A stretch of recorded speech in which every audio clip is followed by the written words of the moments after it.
தைரியம் இருந்தால் மத்திய பட்ஜெட் குறித்து நாடாளுமன்றத்தில் எம்பிக்கள் கேள்வி கேட்க வேண்டும் என்று தமிழக பாஜக துணைத் தலைவர் வி.பி. துரைசாமி தெரிவித்துள்ளார்.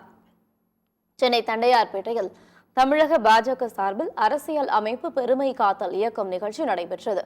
இதில் கலந்து கொண்ட பின்னர் செய்தியாளர்களை சந்தித்த வி.பி. துரைசாமி, அம்பேத்கர் வடிவமைத்த அரசியல் அமைப்பு சட்டத்தை சிதைக்காமல் பாதுகாக்கின்ற கட்சி பாஜக தான் என்று குறிப்பிட்டார். அம்பேத்கருக்கு 5 இடங்களில் நினைவு மண்டபம் கட்டி பெருமை சேர்த்த பாஜக அரசு மீது எதிர்க்கட்சிகள் வேண்டுமென்றே அவதூறு பரப்புகிறார்கள் எனவும் அவர் குற்றம் சாட்டினார்.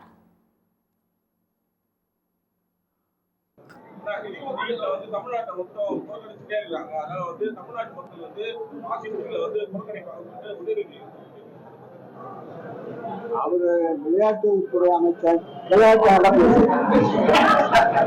அதே போல அகர்வாலுக்காக வந்து நிதி ஒதுக்கி இல்ல அகர்வாலுக்காக நிதி வந்து விஜய் வந்து அதாவது இந்த தமிழ்நாடு மட்டும் இல்லாம இந்தியாவுக்கே பெருமை 39 எம்பிக்கள் இருக்காங்க.